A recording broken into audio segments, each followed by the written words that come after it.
मेघावती नाम्नीः सोमेश नामधेयस्य नेत्रावती नाम्नीः सर्वेषां सहकुटुम्बोऽध्यायैश्वर्याभिवृद्ध्यर्थं धर्मार्थकाम्यमोक्षात् चतुर्विधा फलप्रदार्थसिद्ध्यर्थं पंचमुखा वीरांजनेय स्वामी देवता प्रीत्यर्थं दिव्यपादारविन्दयोः अनुमच्छदन्तु गुरु महोत्सवाङ्गकर्मणे भगवदानुग्रहदा प्रसिद्धिरस्ते। ओम धनंजयाय नमः, ओम महावीराय नमः, ओम हनुमते नमः, ओम मारुतात्मजाय नमः, ओम तत्त्वज्ञानाप्रदायकाय नमः, ओम सीतादेवमुद्राप्रदायकाय नमः, ओम सर्वरावणिकाय नमः, ओम सर्वमायाय वंदनाय नमः, ओम सर्वबन्धाय मूर्ते नमः, ओम लक्ष्मीविध्वंसकराय नमः, ओम परविद्या परिहाराय नमः, परचौर्या विनाशकाय नमः, ओम परयंत्र प्रभेदकाय नमः, ओम परमंत्र निराकर्ते नमः, ओम सर्वग्रह विनाशिने नमः, ओम भीमसेन समायुक्ते नमः, ओम सर्वालोकहराय नमः, सर्वालोकोच्चारे नमः, ओम मनोजवाय नमः, ओम कार्यजाताय मूलस्थाय नमः, ओम सर्वतंत्रास्वरूपे नमः,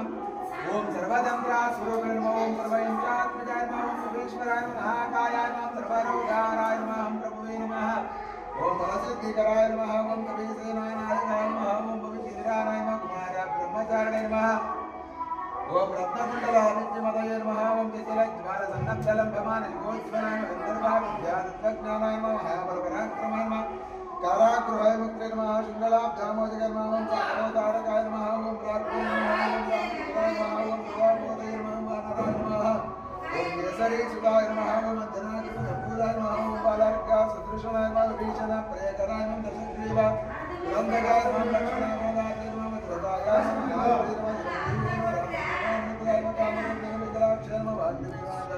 उचिताय श्रीरामपादसेवाय श्री पंचमुख वीरांजनेय स्वामी देवताभ्यो नमो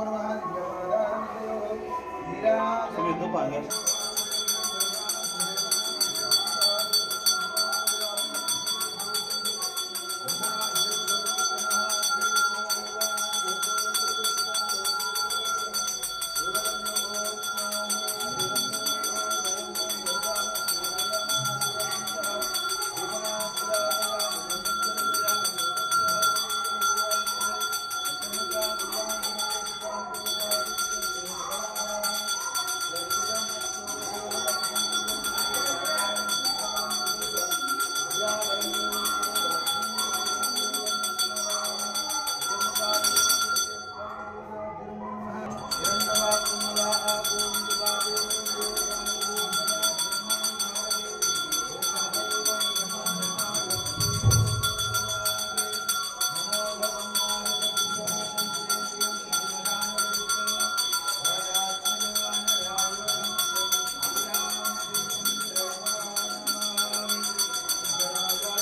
पंचमुखा वीरांजनेय स्वामी वल्ली देवसेना समेत सुब्रह्मण्येश्वर स्वामी देवता नमो हनुमान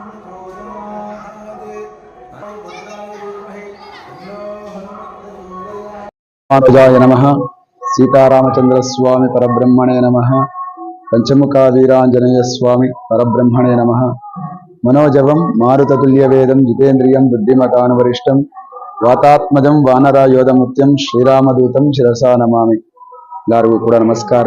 ಭಗವದ್ಭಕ್ತರೇ, ಪ್ರತಿ ವರ್ಷದಂತೆ ಈ ವರ್ಷವೂ ಸರಿ ಶ್ರೀ ಪಂಚಮುಖ ಆಂಜನೇಯ ಸ್ವಾಮಿಯ ದೇವಸ್ಥಾನದಲ್ಲಿ ವಿಶೇಷವಾಗಿ ಭಗವಂತನಿಗೆ ನಿನ್ನೆ ಸಾಯಂಕಾಲದಲ್ಲಿ ಭಗವಂತನಿಗೆ ರಾಮತಾರಕ ಹೋಮ, ಪಂಚಮುಖ ವೀರಾಂಜನೇಯ ಸ್ವಾಮಿಯ ಪ್ರಧಾನ ಹೋಮ ಮತ್ತು ಪೂರ್ಣಾವತಿ ನಿತ್ಯ ಕರ್ಮಗಳನ್ನು ಮುಗಿಸಿಕೊಂಡು ಇವತ್ತಿನದಿಂದು ಬೆಳಗ್ಗೆ ಪಂಚಾಮೃತ ಅಭಿಷೇಕ, ತದನಂತರದಲ್ಲಿ ಸ್ವಾಮಿಗೆ ವಿಶೇಷ ಹೂಗಳಿಂದ ಅಲಂಕೃತವನ್ನ ಮಾಡಿ ಸರ್ವ ಭಕ್ತರಿಗೂ ಕೂಡ ಅನ್ನ ಸಂತರ್ಪಣೆಯನ್ನು ಮಾಡ್ತಾ ಇರತಕ್ಕಂಥ ಈ ಒಂದು ಕಾರ್ಯಕ್ರಮದಲ್ಲಿ ನಾವೆಲ್ಲರೂ ಕೂಡ ಪಾಲ್ಗೊಂಡು ಈ ಒಂದು ಸೇವೆಯನ್ನ ಪರಿಪೂರ್ಣವಾಗಿ ನೆರವೇರಿಸತಕ್ಕಂಥದ್ದು ಭಗವಂತನ ಒಂದು ಪರಿಪೂರ್ಣವಾದಂತಹ ಅನುಗ್ರಹದಿಂದ ಆಗಿರಬಹುದು. ಹಾಗಾಗಿ ವರ್ಷವೂ ಕೂಡ ಈ ಒಂದು ದೇವರ ಸೇವೆಯಲ್ಲಿ ನಿರಂತರವಾಗಿ ನಾವೆಲ್ಲರೂ ಕೂಡ ಸೇರಿ ಭಗವಂತನ ಸೇವೆಯಲ್ಲಿ ಭಗವಂತನ ಒಂದು ಪರಿಪೂರ್ಣವಾದಂತಹ ಅನುಗ್ರಹವನ್ನ ಪಡೆಯುತ್ತಿದ್ದೀವಿ. ನಾವೆಲ್ಲರೂ ಕೂಡ ಈ ಒಂದು ಜನ್ಮದಲ್ಲಿ ಮಾಡಿರ್ತಕ್ಕಂತಹ ಪೂರ್ವ ಜನ್ಮದಲ್ಲಿ ಮಾಡಿರ್ತಕ್ಕಂತಹ ಪುಣ್ಯವನ್ನ ಈ ಜನ್ಮದಲ್ಲಿ ಈ ಒಂದು ಭಗವಂತನ ಸೇವೆಯಲ್ಲಿ ಅನುಭವಿಸ್ತಾ ಇದ್ದೀವಿ. ಸರ್ವರಿಗೂ ಕೂಡ ಈ ಒಂದು ಆಂಜನೇಯ ಸ್ವಾಮಿಯು ಪರಿಪೂರ್ಣವಾದಂತಹ ಅನುಗ್ರಹವನ್ನ ನೀಡಲಿ ಅಂತೇಳಿ ನಾ ಈ 2 ಮಾತುಗಳನ್ನು ಮುಗಿಸ್ತಾ ಇದ್ದೀವಿ. ಜೈ ಶ್ರೀರಾಮ್.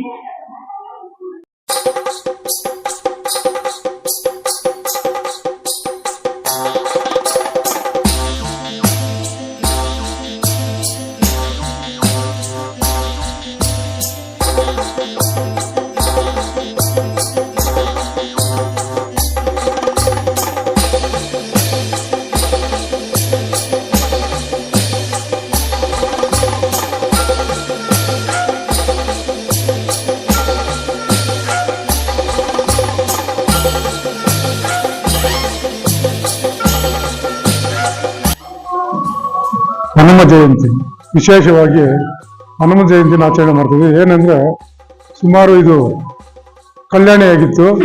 ಈ ಕಲ್ಯಾಣಿಯನ್ನು ಮುಚ್ಚಿ ಸುಮಾರು 30 ವರ್ಷಗಳ ಹಿಂದೆ ಪಂಚಮುಖಿ ಆಂಜನೇಯ ದೇವಸ್ಥಾನವನ್ನು ನಿರ್ಮಾಣ ಮಾಡಿದ್ದೀವಿ.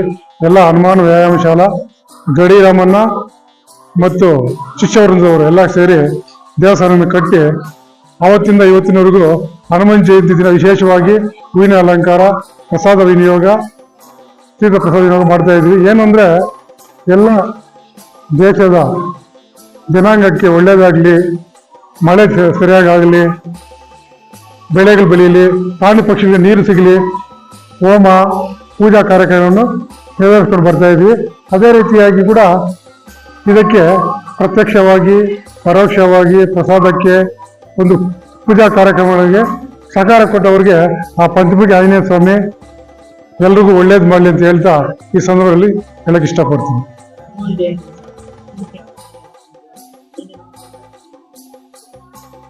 ನಿನ್ನೆ 12ನೇ ತಾರೀಕು ಹೋಮ ಇತ್ತು, ಆಂಜನೇಯ ಸ್ವಾಮಿ ಹೋಮ ಇತ್ತು ಸಾಯಂಕಾಲ.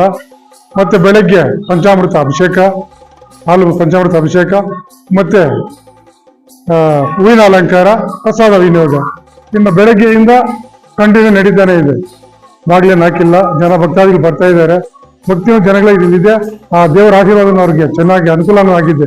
ಇಲ್ಲಿಂದ ಹೊರ ಏನ್ ಕೇಳ್ಕೊಂಡು ಅದು ನೆರವೇರ್ತಾ ಇದೆ. ಕೆಲವರಿಗೆಲ್ಲ ಕೂಡ ಮಕ್ಕಳಿಲ್ದಿರೋರಿಗೆ, ಆರೋಗ್ಯ ತೊಂದರೆ ಇರೋರಿಗೆಲ್ಲ ಕೂಡ ಅನುಕೂಲ ಆಗಿದೆ. ಇನ್ನು ಪ್ರಾರ್ಥನೆ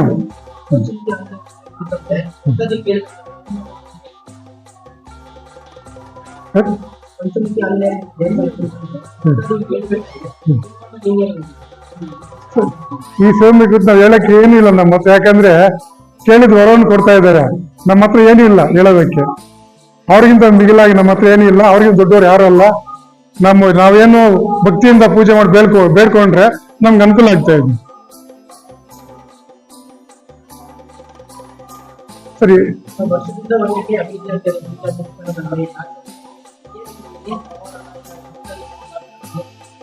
ಭಕ್ತಾದಿಗಳ ಸಹಕಾರನೂ ಇದೆ.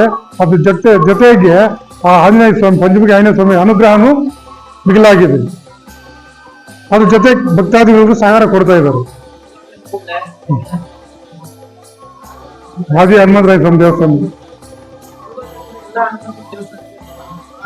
ಸರ್, ಮುಳಬಾಗಿಲಲ್ಲಿ ಶತಕವಾಟಪುರಿ ಅಂತ ಹೆಸರು ಸುಮಾರು 100 ಚಿಲ್ಲರೆ ದೇವಸ್ಥಾನಗಳಿದ್ದಾವೆ. ಅದರಲ್ಲಿ ಮುಖ್ಯವಾಗಿ ಆಂಜನೇಯ ಸ್ವಾಮಿ ದೇವಸ್ಥಾನ ಜಾಸ್ತಿ ಇದಾವೆ.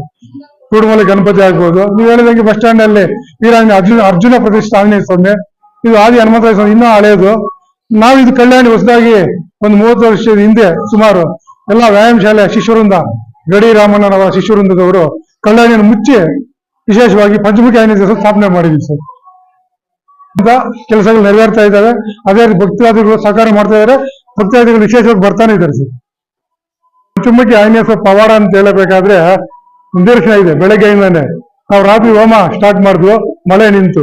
ಏನು ಆ ದಿನಗಳು ಪ್ರಾರ್ಥನೆ ಮಾಡ್ಕೊಂಡಿದ್ದು ಅಷ್ಟೇನೆ. ನಾವು ದೇವ್ರೆ ಎಲ್ರಿಗೂ ಭಕ್ತಿ ಬರೋಬೇಕು, ಒಂದು ಅವಕಾಶ ಮಾಡಿಕೊಡಿ, ನಿಮ್ಮ ಸೇವೆ ಮಾಡ್ಕೊಳ್ಳೋಕೆ, ಪೂಜೆ ಮಾಡೋದಕ್ಕೆ ಅಂತ ಕೇಳ್ಕೊಂಡು, ಅದೇ ರೀತಿಯಾಗಿ ಅವ್ರ ಅನುಗ್ರಹ ನಾವು ನೋಡಿಲ್ಲ, ನಾವು ನೋಡಕ್ಕಾಗಲ್ಲ.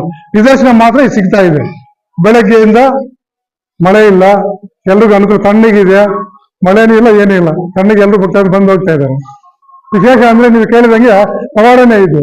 ಅವರ ಒಂದು ಶಕ್ತಿಯನ್ನ, ರಾಮಭಕ್ತರ ಸೇವೆ ಮಾಡಿದಾರಲ್ಲ, ಆ ಶಕ್ತಿಯನ್ನು ನೋಡ್ಬೋದು ನಾವು ಇದರಲ್ಲಿ. ನಿಜ. ಅವ್ರ ಮುಂದೆ ಏನು ಕೆಲಸ ಮಾಡ, ಸೈಕ್ಲೋನ್ ಇನ್ನೊಂದು ಕೊರೋನಾ ಇದೆಲ್ಲ ಅವ್ರ ಮುಂದೆ ಏನು ಕೆಲಸ ಮಾಡಲ್ಲ. ಶ್ರೀರಾಮ್ ಎಲ್ರಿಗೂ ಒಳ್ಳೇದಾಗ್ಲಿ. ಆ ಪಂಚಮುಖಿ ಆಂಜನೇಯ ಸ್ವಾಮಿ ಎಲ್ಲ ಬೆಳೆ ಬೆಳೆಯೋದಕ್ಕೆ ಮಳೆ ಬರಬೇಕು, ಆದ್ರೆ ಯಾವ ಟೈಮ್ ಬರಬೇಕು ಯಾವ ಟೈಮ್ ಬರಬಾರ್ದು ಅಂತ ಅವ್ರ ಅನುಗ್ರಹ ಇರುತ್ತೆ. ಅದು ಸಕಾಲಕ್ಕೆ ಅವ್ರ ಅನುಗ್ರಹ ಇರ್ಲಿ, ಎಲ್ರಿಗೂ ಒಳ್ಳೇದಾಗ್ಲಿ. ಜೈ ಜೈ ಶ್ರೀರಾಮ್. ವಿಶೇಷ ಏನಂದ್ರೆ ಈ ಒಂದು ಪಂಚಮುಖಿ ದೇವಸ್ಥಾನ ಇಲ್ಲಿ ಸ್ಥಾಪನೆ ಮಾಡ್ಬೇಕಂದ್ರೆ ಗಡಿ ರಾಮಣ್ಣ ಅವರು ಶಿಷ್ಯರಿಂದ, ಮತ್ತೆ ಅವ್ರ ನಂತರ ಪಾಪ ಅವರು ದೇವಾಧೀನರಾದ್ರು. ಅವ್ರ ನಂತರ ಎಂ ಕೃಷ್ಣಪ್ಪ ಅಂತ ಡಿವೈಎಸ್ಪಿ ರಿಟೈರ್ಡ್ ಆಗಿದ್ದಾರೆ. ಅವರ ಜೊತೆ ಸೇವೆಯಲ್ಲಿ ತುಂಬಾ ಇದೆ. ಏನಂದ್ರೆ ಹೂವಿನ ಅಲಂಕಾರ ಅಂದ್ರೆ ಅವ್ರಿಗೇನು ಬೆಂಗಳೂರಿಗೆ ಹೋದ್ರೆ ಲಕ್ಷಕ್ಕೆ ತರ್ತಾರೋ 50,000 ಗೊತ್ತಾಗಲ್ಲ. ಹೂವ ಮಾತ್ರ ಅವ್ರ ಸೇವೆ. ಮತ್ತೆ ಪ್ರಸಾದಕ್ಕೆ ಇವರೆಲ್ಲ ಸಹಕಾರ ಮಾಡಿದ್ದಾರೆ. ಹೆಚ್ಚಿನ ರೀತಿಯಲ್ಲಿ ಎಂ ಕೃಷ್ಣಪ್ಪನವರು ಇಲ್ಲಿ ಒತ್ತು ಕೊಡ್ತಾರೆ. ಗರಡಿ ಮನೆಗೆ ಆಗ್ಬೋದು, ಆ ಪಂಚಮುಖಿ ದೇವಸ್ಥಾನಕ್ಕೆ ಆಗ್ಬೋದು. ಅವರು ಕೂಡ ದೇವರು ಒಳ್ಳೇದು ಮಾಡಿ ಸಂದರ್ಭದಲ್ಲಿ ಅಂತ ಇಷ್ಟಪಡ್ತೀನಿ. ಬೆಳಗ್ಗೆಯಿಂದ ಪ್ರಸಾದಕ್ಕೆ ಈ ಒಂದು ಪಂಚಮುಖಿ ಆಂಜನೇಯ ಸ್ವಾಮಿ ದೇವರ ಸೇವೆಗೆ ಯಾರು ಒಂದು ಅಲ್ಲಿನ ಸೇವೆಯಿಂದ ಹಿಡಿದು ದೊಡ್ಡ ಸೇವೆಯವರು ಯಾರು ಮಾಡಿದಾರೋ ಅವರೆಲ್ಲ ಕೂಡ ದೇವರು ಒಳ್ಳೇದು ಮಾಡಲಿ, ಒಳ್ಳೆ ಆಯುಷ್ಯ ಆರೋಗ್ಯ ಕೊಳ್ಳಿ ಅಂತ ಹೇಳ್ತಾ ಈ ಸಮಯದಲ್ಲಿ ಆ ಪಂಚಮುಖಿ ದೇವಸ್ಥಾನ ದೇವರಲ್ಲಿ ಪ್ರಾರ್ಥನೆ ಮಾಡ್ತೀನಿ.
Yeah.